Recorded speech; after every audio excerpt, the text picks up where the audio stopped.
ब्रह्मदेव द्वारा वरदान प्राप्त कर चुके काशी के नवीन सम्राट दिवोदास ने उनके समक्ष अपना तर्क सदक पक्ष रखा तो फिर स्वामी ने भी निश्चय कर लिया।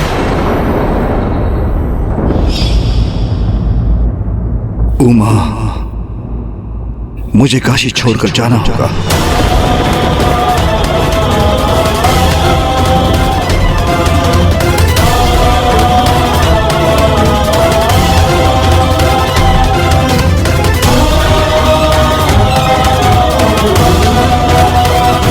दिवोदास उचित कहता है उमा।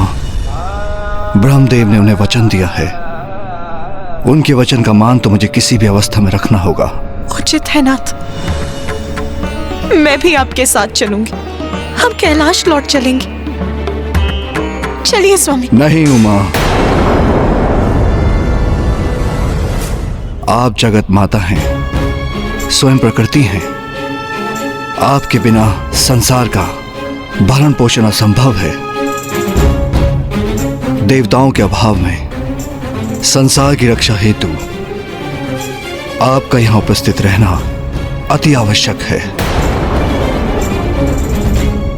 मुझे काशी छोड़कर जाना होगा। आपको अपने निवास, अपने स्थान पर दृष्टि बनाए रखने के लिए यहां रहना आवश्यक है।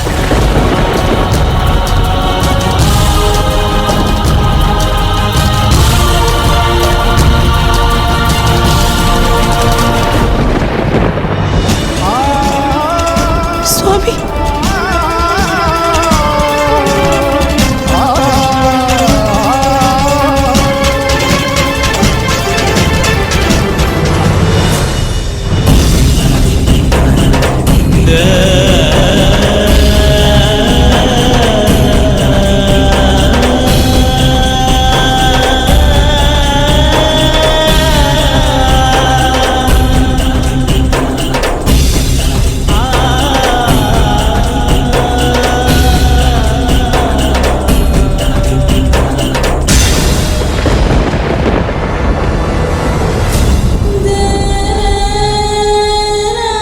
ब्रह्मदेव ने उन्हें वचन दिया है, उनके वचन का मान तो मुझे किसी भी अवस्था में रखना होगा।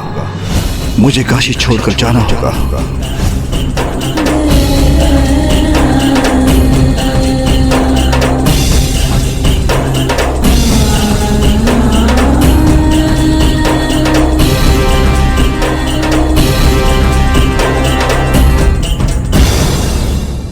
जिस दिवस काशी मेरे स्वामी से रिक्त हुआ, उसी दिवस देवताओं के अंश भी काशी छोड़कर चले गए।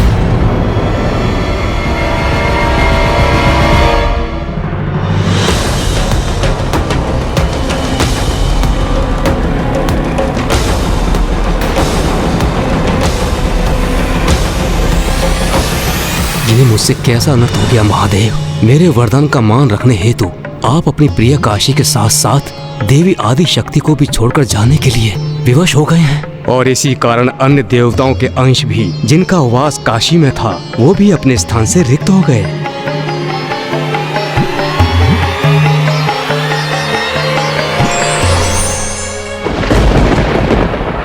और तब से मैं मेरे स्वामी के आदेश का पालन करते हुए यहाँ स्थित हूँ और उनके लौटने की प्रतीक्षा कर रही हूँ। ये कैसी विडंबना है माँ। भक्त के लिए भगवान ने अपने निवास का भी त्याग कर दिया और आप अपने पति के लिए अर्थात पिताश्री के लिए उनके उस निवास को संभाल कर रख रही हैं। ज्ञात नहीं, मुझसे विलग होकर मेरा स्मरण भी करते हैं वो।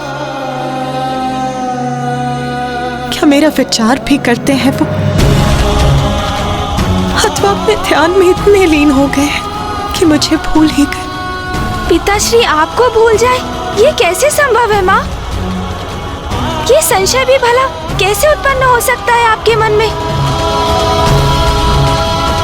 मुझे स्मरण है, जब हमने काशी आने की अनुमति मांगी थी तो पिताश्री कितने आनंदित और उत्साहित थे। क्या मैंने उचित सुना? गणेश ने काशी नगरी का नाम लिया क्या? किंतु उनके उस उत्साह का कारण अब समझ में आ रहा है मुझे। ये सब तो पिताश्री की ही लीला है। उन्हें तो आरंभ से ही ज्ञात था माँ कि ज्ञानारी जी को पिशाच योनि से मुक्ति दिलाना तो मात्र एक कारण था। मेरे और भैया के यहाँ आने का और आपकी और पिताश्री के अंश के वियोग से अवगत होने का, और हमारे यहाँ आगमन का वास्तविक कारण तो पिताश्री के अंश उनकी प्रिय काशी लौटाने का उपाय ढूंढना है। माता, माता, माता, माता। ये तो ऋषि जगेश्वी है। माता, ऋषिवर, ऋषिवर, ऋषिवर उठिए। माता, मेरे प्राण जाने को हैं। बस एक बार प्राण त्यागने के पूर्व महादेव के साक्षात दर्शन करने का इच्छुक हूँ माता। अब आप ही इसका कोई उपाय कर सकती हैं माता। साक्षात दर्शन करवा दीजिए महादेव, महादेव। ऋषिवर स्वयं को संभालिए। गणेश, जल लेकर आओ। हाँ भैया, अभी लाया। महादेव। गणेश, शीघ्रता करो। ऋषिवर। हाँ भैया, ये लीजिए जल, ये लीजिए ऋषिवर, जल ग्रहण कीजिए। ऋषिवर लीजिए, लीजिए जल ग्रहण कीजिए।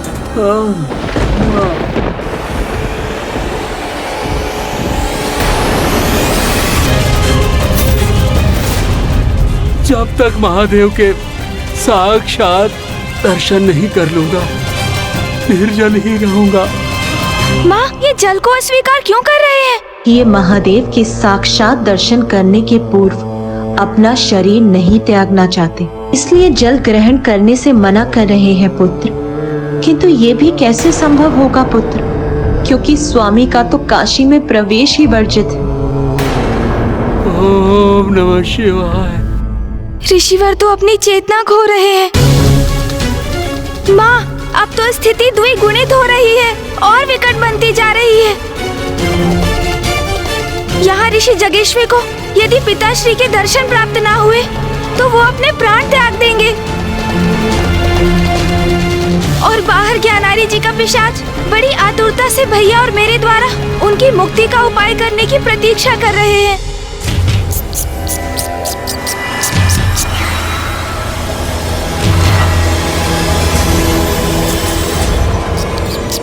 और आप भी यहाँ एकाकी इतने समय से पिताश्री के अंश की प्रतीक्षा में व्याकुल है। माँ, माँ, आपकी पीड़ा दूर करने के लिए हमें सर्वप्रथम पिताश्री को काशी लौटा कर लाना होगा। तत्पश्चात हम दूसरी समस्याओं का भी शीघ्र समाधान कर लेंगे। पुत्र कार्तिकेय, पुत्र गणेश, ये समय मेरी व्यथा पर विचार करने का नहीं है। इस समय तुम्हारे लिए तुम्हारा कर्तव्य ही सर्वोपरि है। पुत्र, ज्ञानरी का पिशाच ही तुम्हें काशी लेकर आया है, इसीलिए सर्वप्रथम तुम्हें उसी की समस्या का निवारण करना चाहिए, उसे मुक्ति दिलाने का उपाय करना चाहिए पुत्र। किंतु माँ, हम तो कितने समय से इसी का प्रयास कर रहे हैं और बार बार उसमें विफलता ही प्राप्त हो रही है हमें। हाँ माँ, पिताश्री यहाँ नहीं है तो काशी में पिशाच योनि से मुक्ति तो असंभव है, और यदि काशी में उन्हें मुक्ति प्राप्त नहीं हो सकती तो फिर हम कहाँ ले जाएंगे उन्हें? माँ, कहाँ ले जाकर मुक्ति दिलाएंगे ज्ञानारी जी के पिशाच को?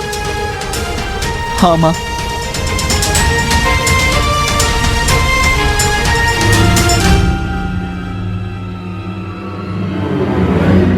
गया, गया, गया। उसे गया ले जाओ पुत्र, वहीं उसकी मुक्ति संभव है।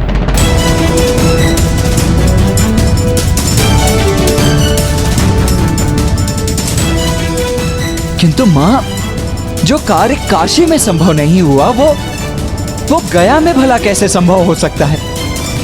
पुत्र, गया वो धाम है जहां पिंड दान होने पर मृत जीव आत्माओं को सद्गति अवश्य प्राप्त होती है, और ऐसा गयासुर को प्राप्त वरदान के कारण है। गयासुर अर्थात एक असुर? एक असुर को इतना बड़ा वरदान कैसे प्राप्त हुआ माँ? पुत्र, गयासुर एक असुर अवश्य था, किंतु वो नारायण का परम भक्त भी था और राजा देवोदास के ही समान वो नेक, सदाचारी और धर्मनिष्ठ था। अच्छा माँ, किंतु उसने इतना बड़ा वरदान कैसे प्राप्त किया? पुत्र, नारायण भक्त गयासुर ने अपने आराध्य नारायण को प्रसन्न करने के लिए भीषण यज्ञ आरंभ किया। ओम नमः विष्णु शंखाय मम सर्व मनोवांछित फल प्रदान गुरु गुरु स्वाहा। ओम नमः विष्णु शंखाय मम सर्व मंगल कामना पूर्ति फलम गुरु गुरु गुरु स्वाहा। ओम नमो विष्णु शंखाय मम सर्व मंगल कामना पूर्ति फलम गुरु गुरु स्वाहा।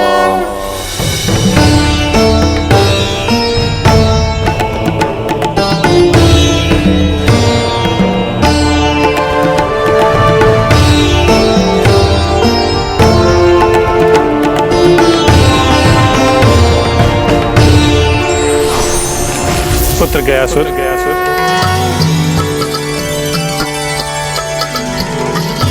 प्रभु, नारायण मेरे आराध्य, मैं तुम्हारे तप से अत्यंत प्रसन्न। कहो क्या वरदान चाहिए तुम्हें? मुझे तो मात्र आपका तप करने से ही अपार सुख और शांति की प्राप्ति होती है, और आपने तो मुझे साक्षात दर्शन देकर कृतार्थ कर दिया प्रभु।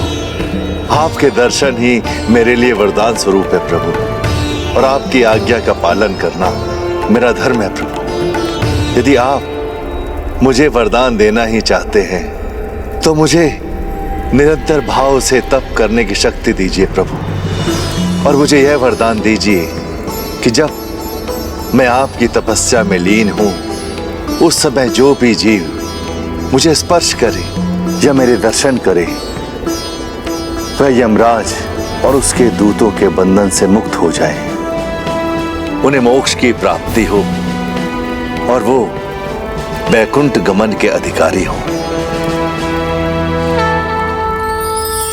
तथास्तु, तथास्तु।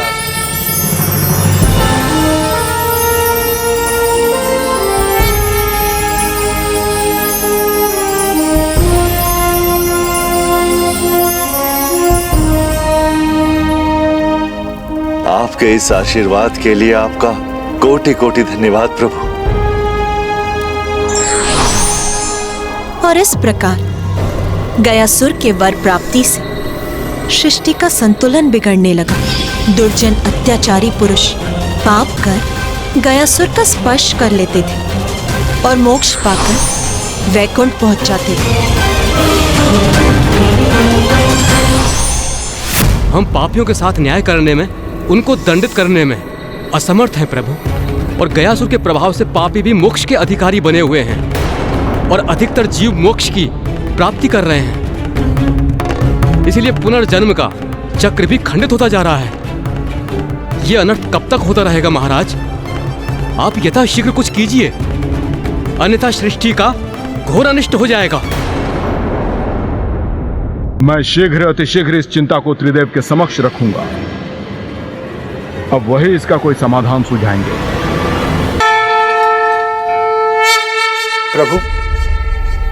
प्रभु, आपने जो गयासुर को वरदान दिया है, प्रतीत होता है कि किसी को भी पुण्य प्राप्त करने की आवश्यकता ही नहीं होगी। यज्ञ आदि में किसी की भी रुचि नहीं है। प्रभु, समस्त देवताओं का हविष्य आहार प्राप्त होना बंद हो गया। कुछ कीजिए प्रभु, सभी देवता निर्बल होते जा रहे हैं।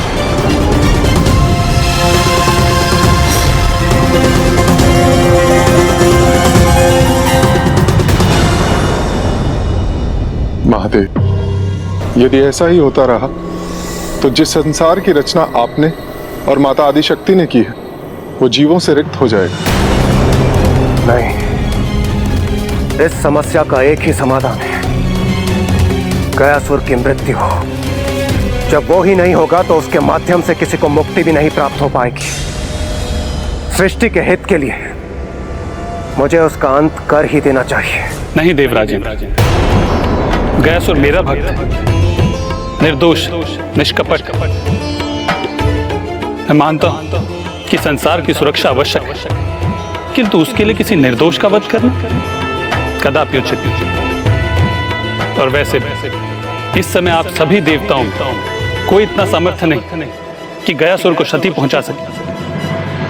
किंतु नारायण, क्योंकि मेरे वरदान के कारण उसके चारों ओर एक प्रबल ऊर्जा है।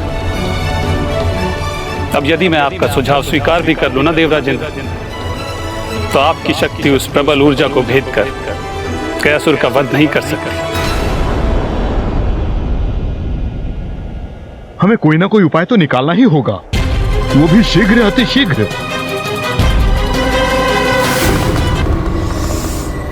मेरे पास एक उपाय है।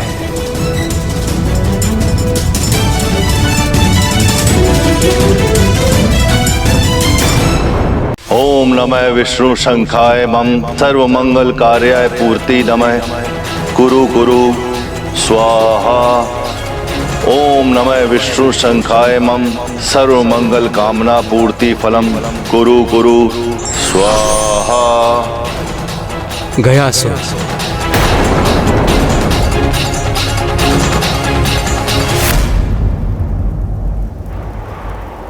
प्रणाम ब्रह्मदेव। मुझे ज्ञात है कि नारायण की तपस्या से ही तुम अति आनंदित हो।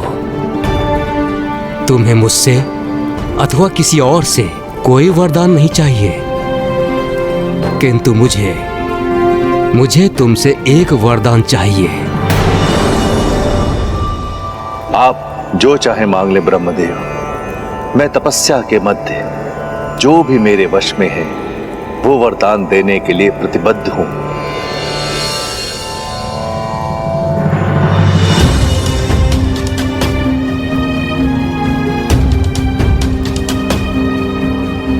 गयासुर, नारायण द्वारा तुमको दिए गए वरदान से पवित्र हुए तुम्हारे तन पर विराजमान होकर मैं यज्ञ करने का इच्छुक हूं।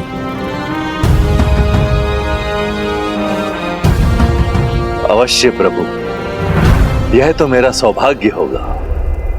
जब तक मैं तुम्हारे तन पर आरूढ़ होकर ये यज्ञ संपन्न नहीं कर लेता, किसी को भी हमारे निकट आकर मेरे यज्ञ में व्यवधान डालने की अनुमति नहीं होगी। अपनी इस युक्ति से ब्रह्मदेव ने यह सुनिश्चित किया कि अयोग्य जीव गयासुर के दर्शन अथवा स्पर्श के माध्यम से मोक्ष न प्राप्त कर सके। ब्रह्मदेव के आग्रह को अपना सौभाग्य मानकर गयासुर ने ब्रह्मदेव के प्रस्ताव को स्वीकार किया और स्वयं पृथ्वी पर लेट गया। उसका विशाल शरीर 5 कोस के क्षेत्र में फैल गया और ब्रह्मदेव उस पर स्थित होकर यज्ञ करने लगे।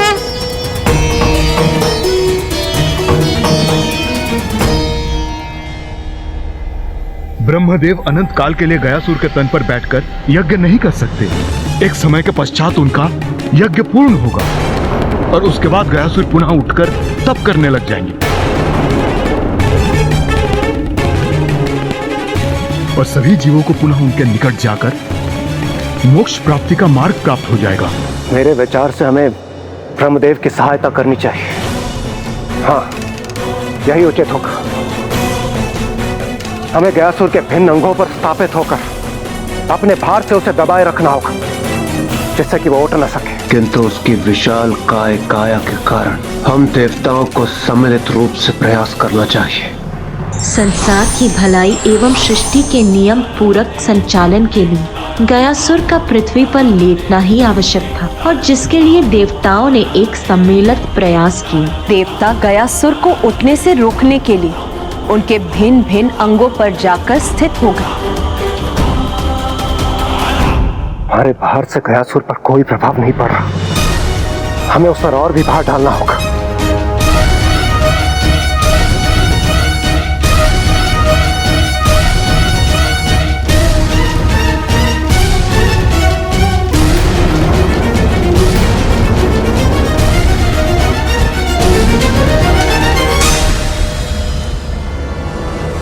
हम सभी ने अपनी संपूर्ण शक्तियों का प्रयोग कर लिया, किंतु फिर भी हम गयासुर पर नियंत्रण पाने में असमर्थ हैं। इससे चिंतित सभी देवता महादेव का आवाहन करने लगे और अंततः महादेव उन सभी के समक्ष प्रकट हुए।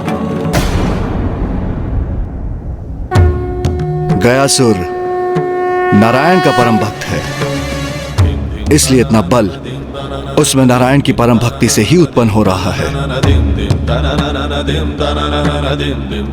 इसलिए आपकी समस्या का समाधान तो नारायण ही कर सकते हैं। इसलिए आप सभी नारायण का ही आह्वान कीजिए।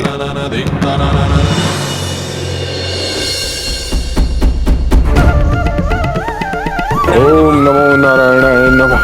ओम नमो नारायण नमः। ओम नमो नारायण नमः। ओम नमो नारायण नमः।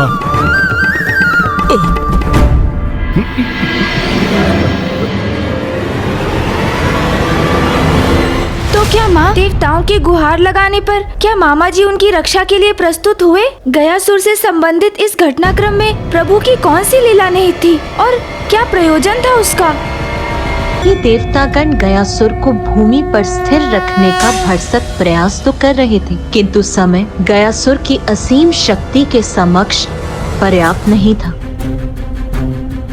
यज्ञ की पूर्ण आहुति करनी पड़ती है, इसलिए मुझे भी इस यज्ञ की समाप्ति करनी होगी। तथा सभी देवता महादेव की सहायता के लिए प्रार्थना करने लगे और अंततः महादेव प्रकट।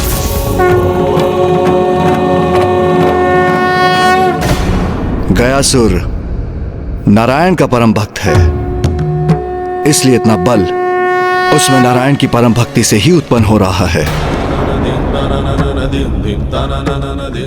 इसलिए आपकी समस्या का समाधान तो नारायण ही कर सकते हैं। इसलिए आप सभी नारायण का ही आह्वान कीजिए।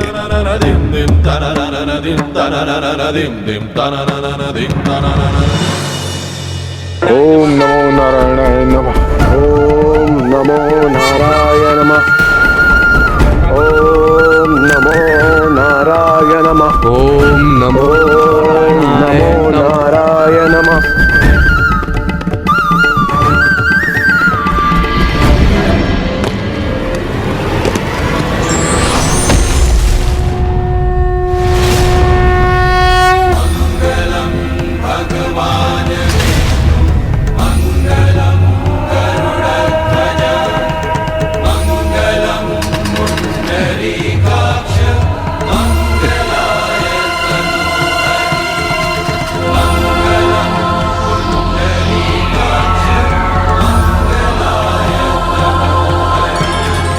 हे प्रभु, मैं तो आपके चरणों के तले स्थान पाकर धन्य हो गया। प्रभु यदि आपकी आज्ञा हो तो मैं पूरा जीवन अचल आपके चरणों के नीचे स्थित रहूं। मैं तुम्हें आदेश देता हूं गयासुर कि तुम धरती में समा जाओ, ताकि कोई भी अपने पापों का प्रायश्चित किए बिना मात्र तुम्हारे निकट आकर मोक्ष न प्राप्त कर सके। प्रभु, मैं आपके आदेश का पालन अवश्य करूंगा।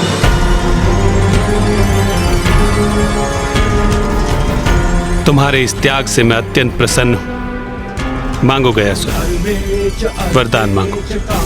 मैं तो आपका भक्त हूं प्रभु, और आपके भक्त को किसी भी स्थिति में मात्र जन कल्याण ही सूझता है।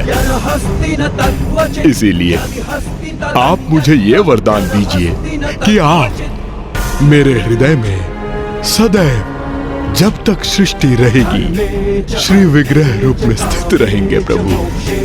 और इस क्षेत्र में जो भी अपने पूर्वजों का पिंड दान करेगा उसे सद्गति की प्राप्ति होगी प्रभु।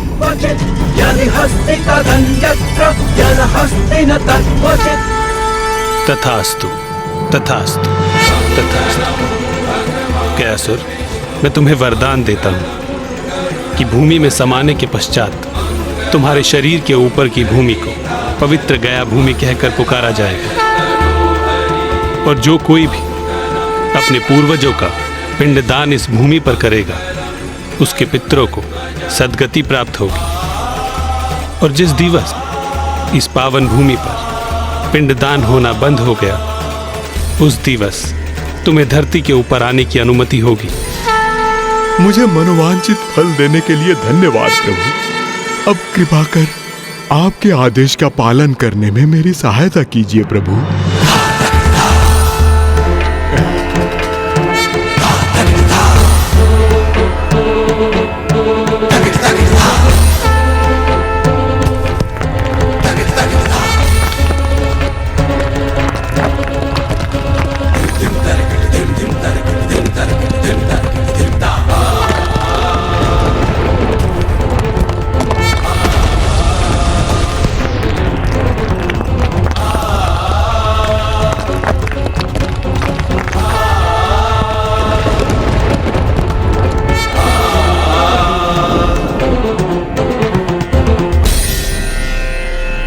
पुत्रों, ज्ञानरी के पिशाच और सुबोध को गया ले जाओ। वहां सुबोध से उसके पिता का पिंडदान करवाओ और उसे पिशाच योनि से मुक्त कराकर ज्ञानरी को दिए अपने वचन को निभाओ। उचित है माता। हमारा मार्गदर्शन करने के लिए आपका धन्यवाद माता। ऋषिवर की अवस्था तो और भी गंभीर होती जा रही है। पानी माँ, ऋषि जगेश्वर तो अत्यंत रुग्ण अवस्था में प्रतीत हो रहे हैं। हाँ पुत्र, ऋषिवर की स्थिति तो बिगड़ती ही जा रही। यदि वो अन्न और जल से वंचित रहे तो शीघ्र ही उनका अंत हो जाएगा और अब उनके जीवन की मात्र 30 श्वासों की अवधि शेष। महादेव, महादेव। माँ, यदि हम पिताश्री के काशी आगमन का उपाय नहीं कर सके तो हम सब ब्रह्म हत्या के दोष के भागी बनेंगे।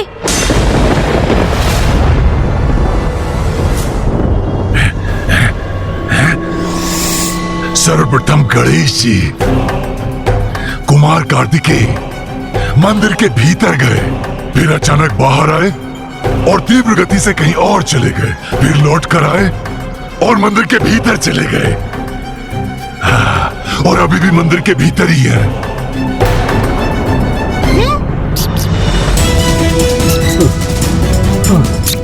महादेव, वो देखिए, प्रभु आ गए।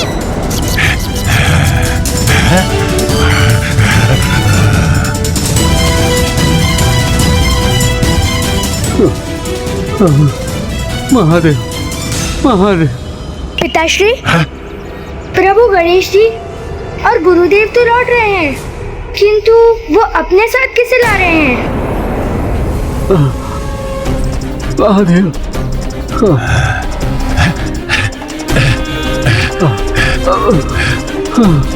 महादेव, महादेव।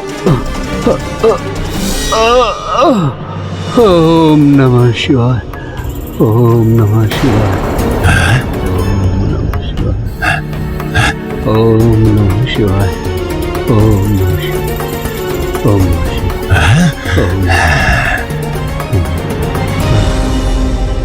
धीरज रखिए ऋषिवर, आपको कुछ नहीं होगा। ओम नमः शिवाय। ऋषि है, माता के मंदिर से आ रहे हैं। अवश्य माता ने उन्हें मेरी सहायता के लिए भेजा होगा। ओम नमः शिवाय। प्रभु गणेश जी, गुरुदेव। ओम नमः शिवाय। ये ऋषि मुझे अस्वस्थ प्रतीत हो रहे हैं, मैं इनके लिए अभी जल लेकर आता हूँ। नहीं वत्स सुबोध, तुम रुको।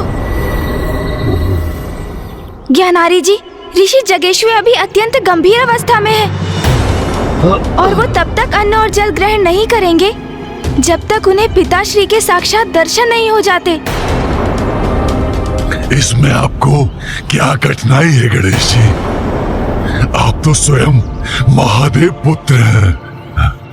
आप उनका आह्वान करेंगे तो अवश्य प्रकट होंगे। नहीं ज्ञानारी, पिताश्री का यहाँ काशी में प्रवेश करना संभव नहीं।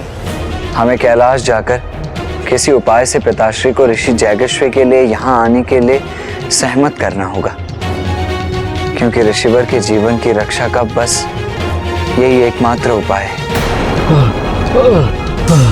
तो फिर मेरी मुक्ति का क्या होगा? मां ने स्पष्ट किया है। तुम्हारी मुक्ति के लिए हमें गया जाना होगा। आपने इतने समय बड़े धैर्य का परिचय दिया है ज्ञानारी जी, किंतु थोड़ी और प्रतीक्षा कीजिए, हम आपको गया अवश्य ले जाएंगे। किंतु उसके पूर्व हमें ऋषिवर की अवस्था को सुधारने का उपाय करना होगा। समझ गया, सब समझ गया मैं। पहले मुझे कहा गया काशी चलो, फिर कहा गया गंगा में स्नान करो, फिर पिशाच मोचन तीर्थ करो, फिर माता के मंदिर चलो, और फिर अब गया चलो। यहाँ चलो, वहाँ चलो, ये करो, वो करो, और अब आप दोनों ने इस ऋषि की अवस्था का दायित्व उठा लिया। इनके प्राण जाने को है तो महादेव के दर्शन होना चाहिए, तो इनके प्राणों की रक्षा होगी। मैं तो पूर्व से ही मृत हूँ, और एक मृत पिशाच की समस्या इस जीवित ऋषि के कष्ट से कम महत्वपूर्ण है। मेरी समस्या से ऊपर मैं किसी की समस्या को स्वीकार नहीं करूंगा। ये ऋषि तो स्वयं अपने प्राण त्यागने को आतुर है, ये उनका आर्ट है, तो क्यों ना मैं ही उनकी सहायता कर दूं। मैं ही उनके प्राण ले लेता हूं। जब इनके प्राण ही शेष नहीं रहेंगे तो इनकी समस्या का स्वतः ही अंत हो जाएगा। अब इनकी आत्मा और मुझे दोनों को गया ले जाइएगा, और वहां हम दोनों का विधिवत श्राद्ध और पिंडदान करवा दीजिएगा। हम दोनों ही मुक्त हो जाएंगे।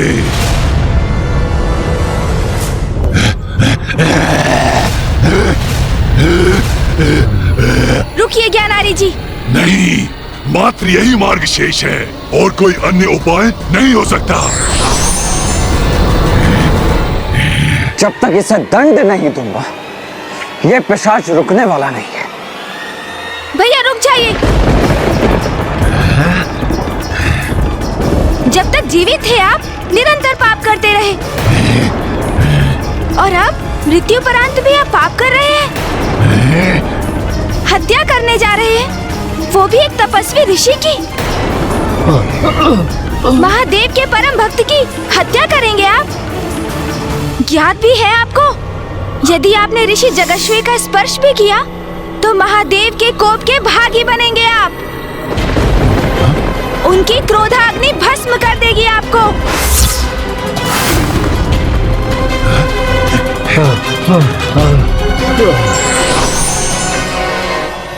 ये निराशा के प्रभाव में मैं क्रोध के आवेग में बह गया, किंतु मुझे जो चाहिए उसके लिए मुझे कितनी और प्रतीक्षा करनी होगी? ज्ञानारी जी, आपको अपने लक्ष्य की प्राप्ति में विलंब हो रहा है। इसका अर्थ ये तो नहीं कि आप किसी अन्य के प्रति हिंसक हो जाएंगे। एक दुर्बल अस्वस्थ ऋषि पर आक्रमण कर बैठेंगे। गणेश जी, कुमार कार्तिकेय, मैं कुशल हूँ, मैं अशक्त अवश्य हूँ, किंतु मेरी पीड़ा इस पिशाच की पीड़ा की तुलना में कुछ भी नहीं। आप मेरी चिंता मत कीजिए, मेरी तो भक्ति में ही शक्ति है। मेरा विश्वास है कि महादेव और माँ जगत जननी मेरा कुछ अनिष्ट नहीं होने देंगी। हाँ ऋषिवर, आप सत्य कह रहे हैं।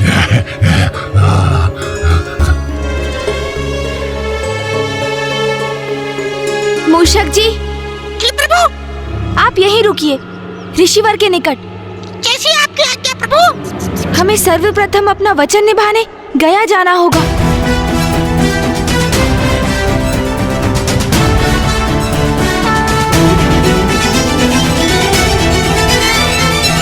माता, आपको इस प्रकार काशी में एकाकी छोड़कर जाने का मन तो नहीं कर रहा है, किंतु आपके आदेश का पालन करने हेतु सर्वप्रथम हम ज्ञानारी जी की सहायता करने, उन्हें पिशाच योनि से मुक्ति दिलाने, उन्हें गया ले जाएंगे। हम ज्ञानारी जी को शीघ्र मुक्ति दिलाने का प्रयास करेंगे, जिससे शीघ्र यहाँ आकर आपको एवं पिताश्री को मिलाने का प्रयास कर सके माँ। मैं भी बड़ी अधीरता से उसी दिवस की प्रतीक्षा कर रही हूँ पुत्र, जब स्वामी के अंश से पुनः मेरा संयोग होगा। प्रिय,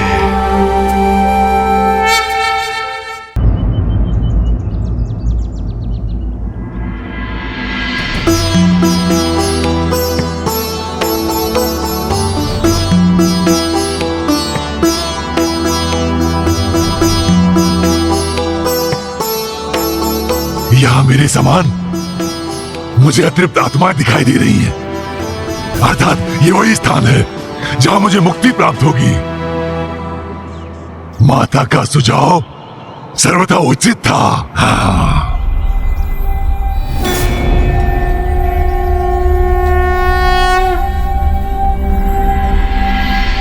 इस आत्मा को मुक्ति दिलाने के लिए हमें श्राद्ध करना होगा, परंतु मुक्ति कितनी आसानी से मिलेगी वो इस बात पे तय होगी कि जिनका पिंडदान हो रहा है वो अपने जीवन काल में कितने पाप किए हैं। पिताश्री ने तो अनेकों पाप कर्म किए हैं, उनके लिए मुक्ति पा पाना कैसे सरल हो पाएगा।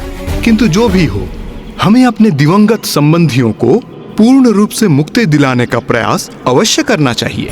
यही हमारा धर्म है। पितृलोक वो लोक है जहाँ हमारे पूर्वजों की आत्माओं का वास होता है। चंद्रलोक स्वर्गलोक से भी उच्च स्थान पितृलोक का होता है। यदि किसी का उचित प्रकार से श्राद्ध कर्म ना किया गया हो तो मृतक की आत्मा भटकती रहती है। उसे शांति केवल उचित प्रकार से किए श्राद्ध कर्म से ही मिल सकती है।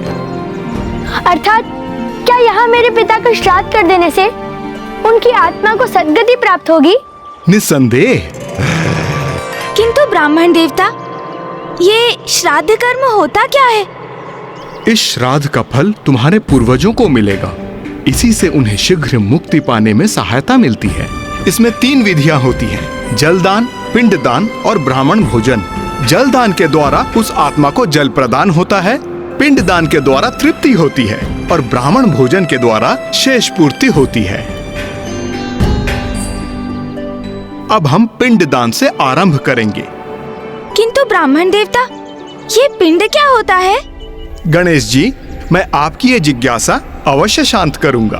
किसी भी गोलाकार वस्तु को पिंड कहते हैं। जथा पिंडे तथा ब्रह्मांडे, ये पूरा ब्रह्मांड ही 5 तत्वों जल, अग्नि, तेज, वायु और पवन से बना हुआ है। उन्हीं 5 तत्वों से अपना शरीर भी बना हुआ है। इसलिए पिंड ब्रह्मांड का प्रतीक है और ब्रह्मांड पिंड का।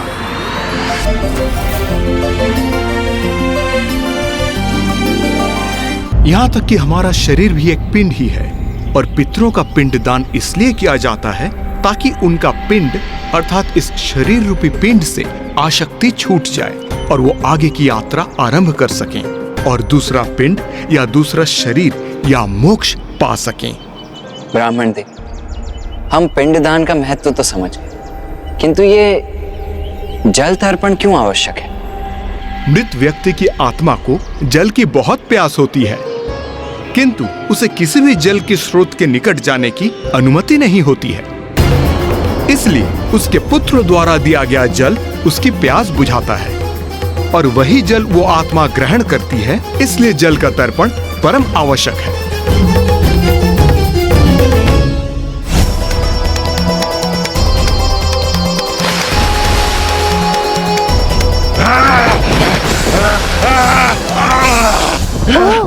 तो इसलिए माता गंगा ने ज्ञानारी जी के पिशाच को अपने जल में प्रवेश करने की अनुमति नहीं दी।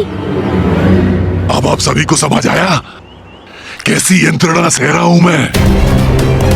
इसीलिए तो आपसे बार बार कह रहा हूं, मुझे इस पिशाच योनि के कष्ट से मुक्त कराओ, मुक्त।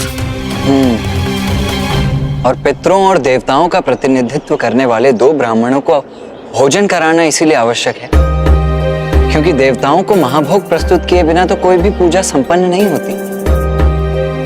और ये तो श्राद्ध है, और उच्च लोक में स्थित पितृ देवताओं के समान ही होते हैं, और इसीलिए पितरों को प्रसन्न करने हेतु उन्हें भोजन प्रदान करना तो अति आवश्यक है। मैं उचित कह रहा हूं ना ब्राह्मण देव? आपने सर्वथा उचित कहा कुमार कार्तिकेय जी। ब्राह्मण देवता, कृपया करके हमें ये भी बताइए कि किसी भी मृत व्यक्ति का पिंडदान कब आरंभ करना चाहिए?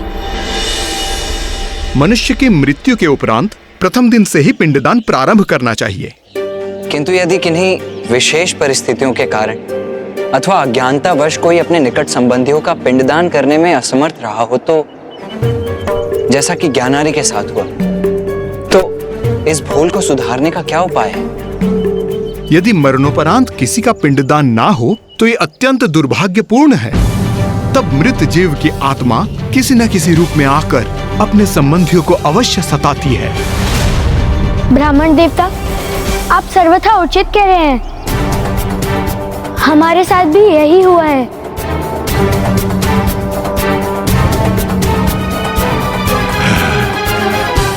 किंतु समस्या का निवारण भी संभव है। गया की पावन भूमि है वो समाधान। जिस आत्मा का पिंडदान मृत्यु के समय नहीं हो सका, उस आत्मा का पिंडदान इस गया में संभव हो सकता है। और पिंडदान होते ही उस मृत शरीर की आत्मा का अपने मृत शरीर से मोह भंग हो जाएगा, और उस पिंडदान के प्रभाव से उसे एक नवीन शरीर प्राप्त होगा, जिसके द्वारा वो उत्तम लोकों की यात्रा करेगी। नवीन शरीर अर्थात ब्राह्मण देवता? मृत्युपरांत प्रथम दिवस से जैसे ही पिंडदान की विधि आरंभ होती है, तभी प्रतिदिन उस आत्मा के लिए एक नवीन शरीर उत्पन्न होने लगता है, और ये प्रक्रिया 10वें दिवस में जाकर समाप्त होती है। नवीन शरीर? तो क्या मुझे भी नवीन शरीर प्राप्त हो जाएगा? फिर मुझे मुक्ति पाने की क्या आवश्यकता है? इस नवीन शरीर को यातना शरीर कहते हैं। यातना शरीर? किंतु उसे यातना शरीर क्यों कहा जाता है ब्राह्मण देवता?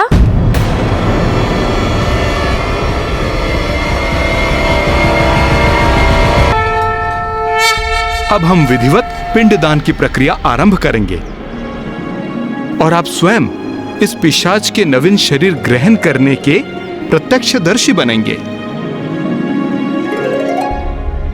सबसे पहले जनेऊ को अपने दाहिने कंधे पर ले आइए, जिसको आप सभ्य बोलते हैं। हाँ, प्रथम पिंडदान लीजिए। पहले हाथ में जल रखिए, तिल रखिए और पिंड रखिए। सामने अर्पण कर दीजिए।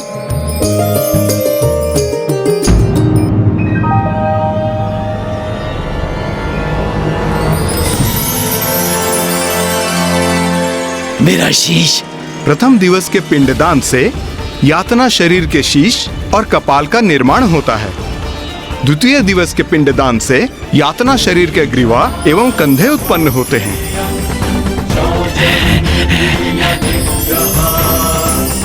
तृतीय दिवस के पिंडदान से उनके हृदय की रचना होती है।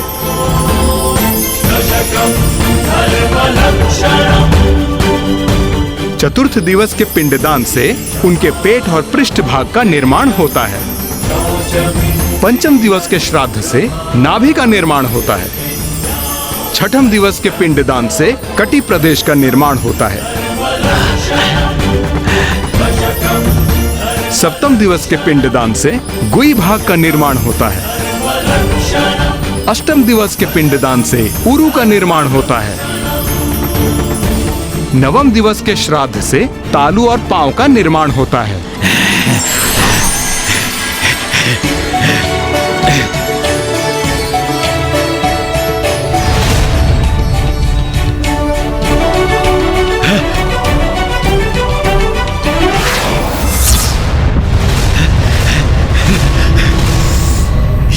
ये नवीन शरीर तो मुझे स्वीकार ही नहीं कर रहा है। शरीर ना सरलता से आत्मा को छोड़ता है, ना ही स्वीकारता है। इसके लिए तो आत्मा को बार बार प्रयास करते रहना होगा।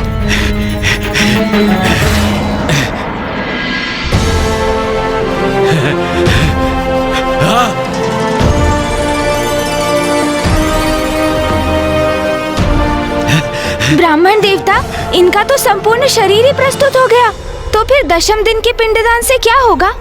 उससे जो भी हो, तुम तो शीघ्र मेरा पिंडदान कर डालो पुत्र, क्योंकि अभी तक जो भी हुआ उससे बहुत प्रसन्न हूं मैं, क्योंकि मैं पुनः पूर्ववत हो गया हूं।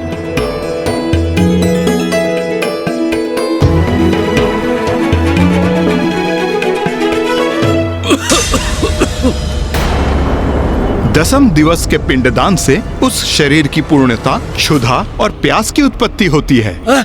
मैं भूखा हूँ, मैं प्यासा हूँ, मुझे भोजन चाहिए,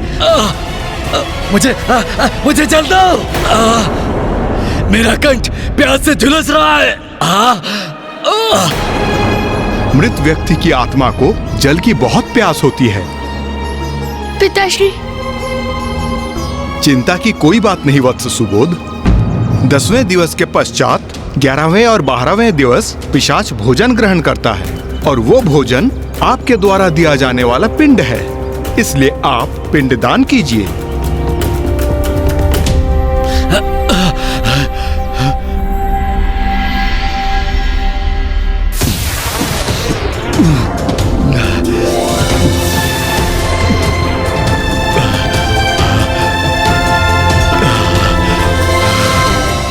भोजन,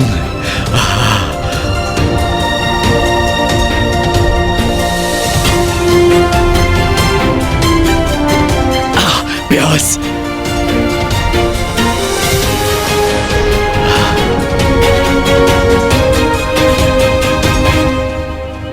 कितना प्यासा था मैं, अब तृप्त हुआ हूं मैं। वत्स सुबोध, अब आपको साहस का परिचय देना होगा। ये ब्राह्मण मेरे पुत्र को साहस रखने के लिए क्यों कह रहा है? आप ऐसा क्यों कह रहे हैं ब्राह्मण देवता? ऐसा क्या होने जा रहा है अब? वत्स सुबोध, अपने पिता को आप अंतिम बार देखने जा रहे हैं, और इसके उपरांत उसकी यातना की उच्च लोकों की यात्रा प्रारंभ होगी, जो तुम्हारे पिता के लिए अत्यंत कठिन अनुभव होगा, और जिसका साक्षी बनना आपको भी कष्टदायक होगा।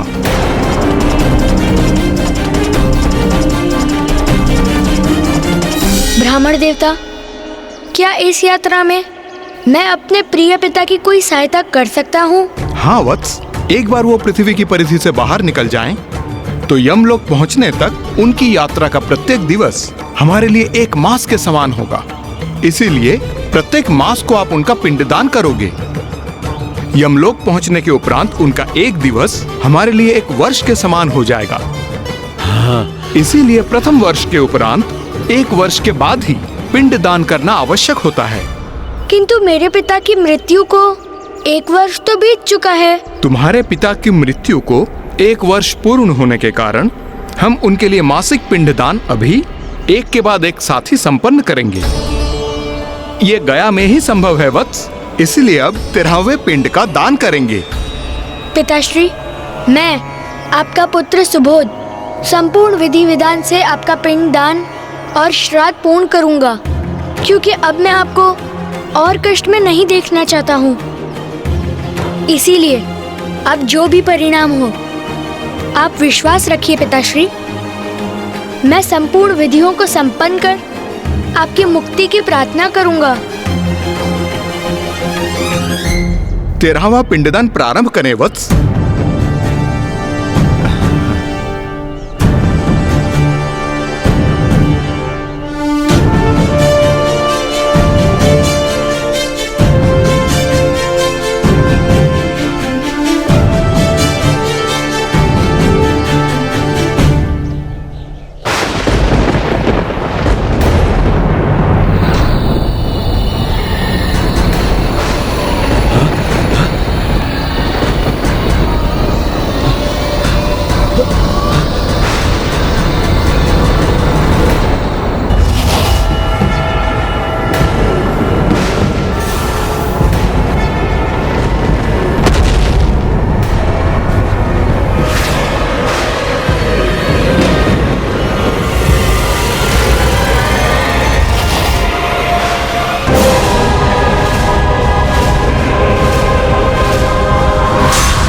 में पिंडदान के साथ आत्मा को यमदूत बंदी बनाकर ले जाने के लिए आते हैं।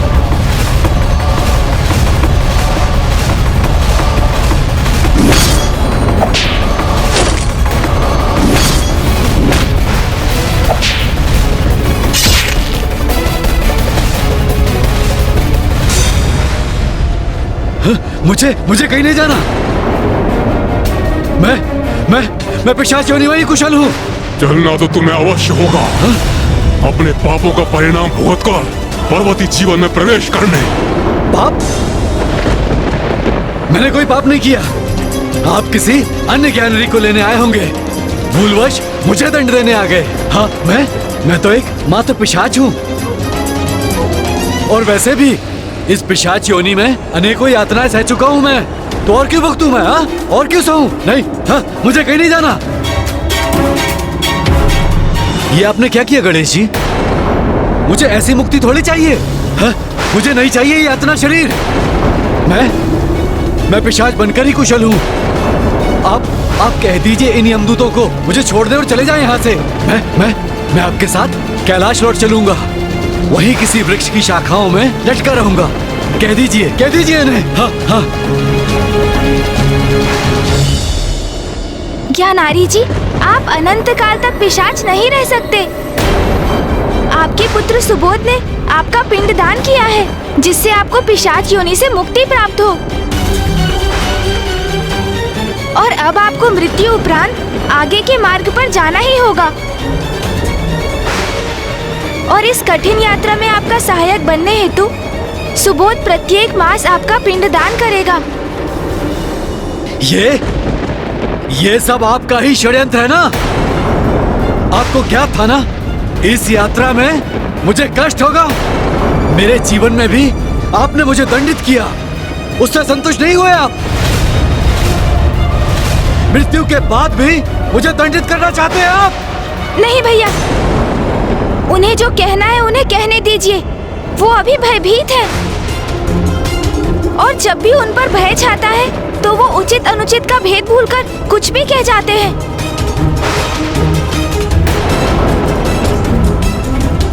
ज्ञानारी, मेरे अनुज गणेश ने मुझे शांत होने के लिए कहा है, किंतु फिर भी मैं ये बात अवश्य कहूंगा। तुम बड़े ही कृतज्ञ हो। पूर्व में तुम हमें ये कहकर सताते रहे कि तुम्हें मुक्ति प्राप्त नहीं हुई है, मुझे मुक्ति दिलवा।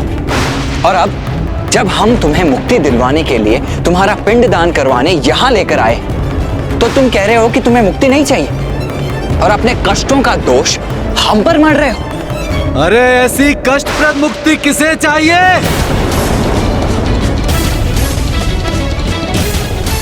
बंद करो ये अपना रोदन और विलाप। अब चलो यहाँ से। नहीं, मैं नहीं चलूंगा आपके साथ। नहीं, मैंने कोई पाप नहीं किया। मैं नहीं चलूंगा। हाँ। अच्छा, तुम ऐसे नहीं मानोगे। नहीं।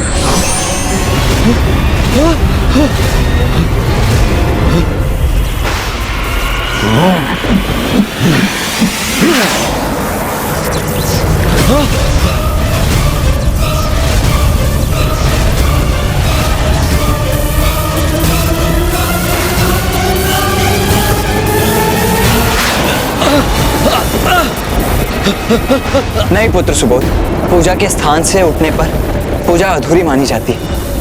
इसीलिए तुम्हें ही नहीं, हम सभी को भी यहाँ स्थित होकर रहना होगा।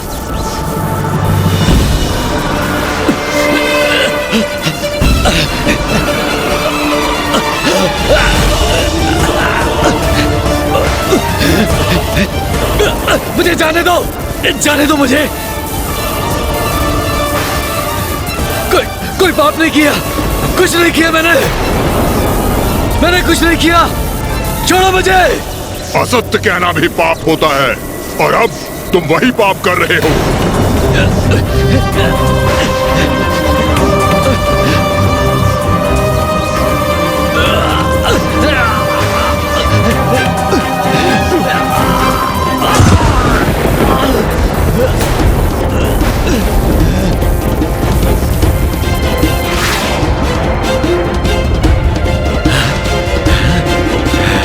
तुम हमारा बहुत समय व्यर्थ कर चुके हो ज्ञानारी, और हमारा समय व्यर्थ हो, ये हमें कदापि स्वीकार नहीं।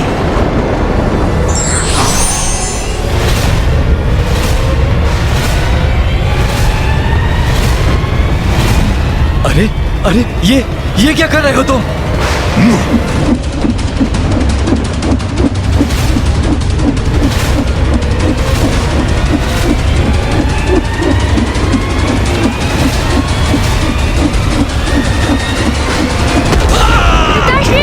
ज्ञानारी जी,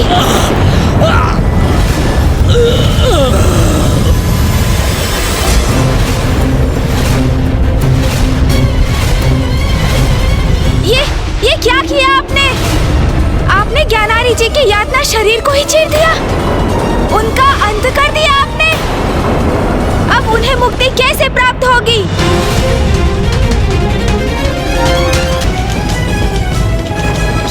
ये कैसा अनर्थ हो गया यहाँ? हम ज्ञानारी जी के पिशाच को उनके पिशाच योनि से मुक्ति दिलाने लाए थे यहाँ। उनका पिंडदान संपन्न होने से वो प्राप्त भी हुई उन्हें, और उन्होंने यातना शरीर धारण किया, किंतु तभी आप दोनों ने उनका वध कर दिया। प्रणाम प्रथम पूज्य गणेश जी। यहाँ जो भी हुआ वही होने का विधान है।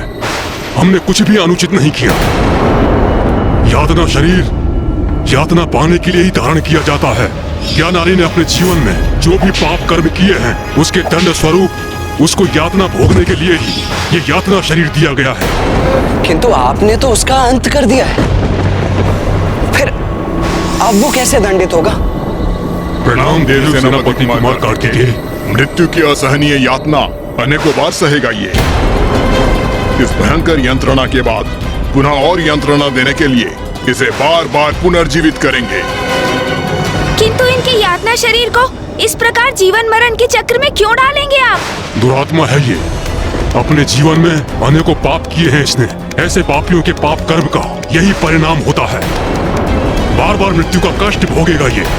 जब तक अपने पापों का समुचित दंड नहीं प्राप्त कर लेता, तब तक ऐसे ही अपने पापों का दंड भोगता रहेगा। ऐसी भयंकर यंत्रणा देकर इसे यमलोक लेके जाएंगे हम। इसका कण कण हाहाकार कर उठेगा।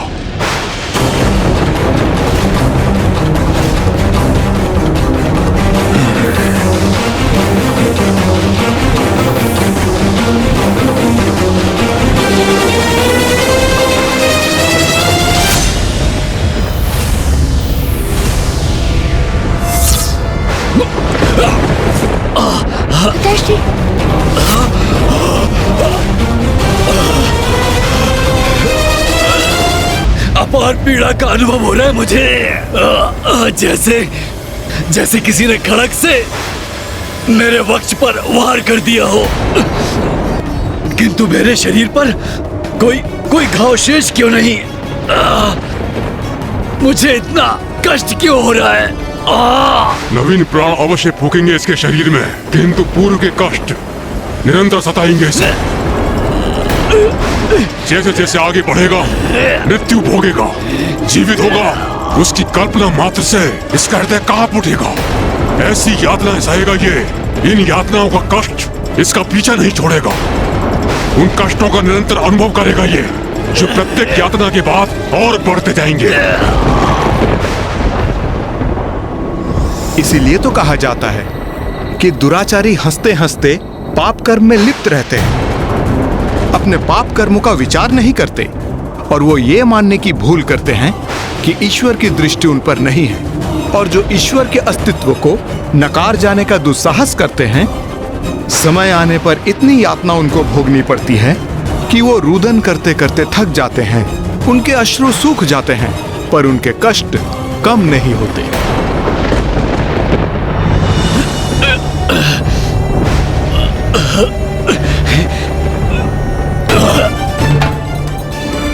ऋषिवर, मैं तो पूर्व से ही प्यास से तड़प रहा हूं, तो अब रुदन करने के लिए अश्रु कहां से लाऊंगा?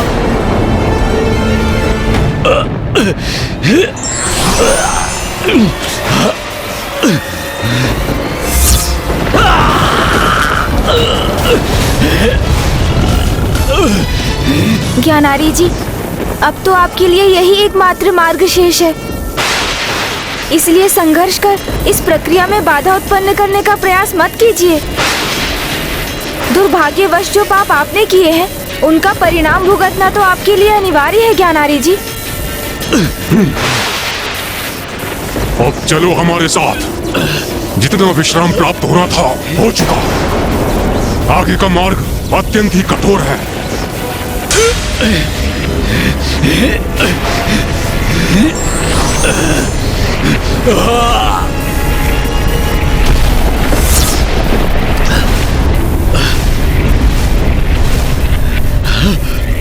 ये कैसा द्वार खुल रहा है मेरे समक्ष? चलो आगे बढ़ो। नहीं, मैं इस भयंकर द्वार में प्रवेश नहीं करना चाहता।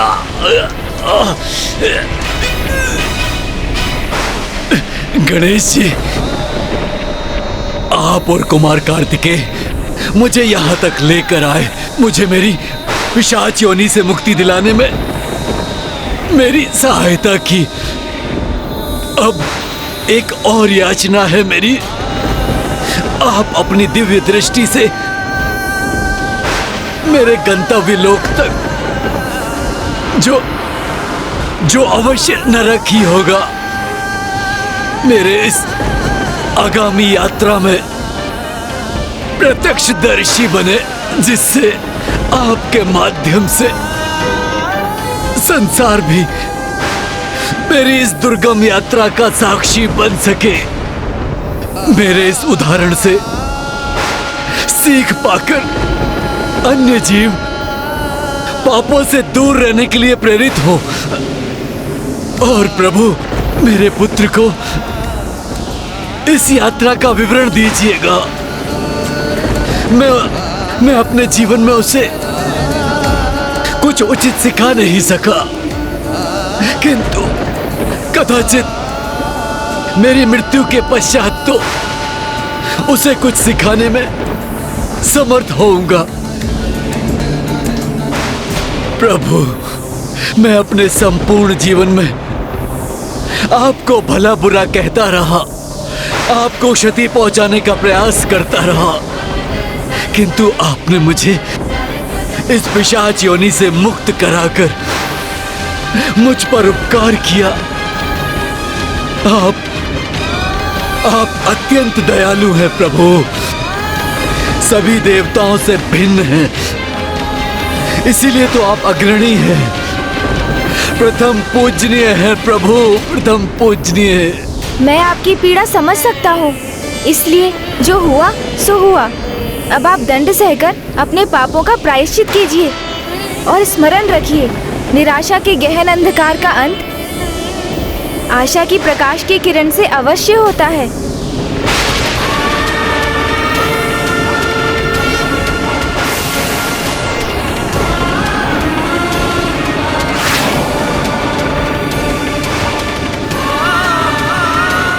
ज्ञानारी जी के जीवन की यात्रा तो समाप्त हो गई, किंतु अब तो यात्रा आरंभ हुई है।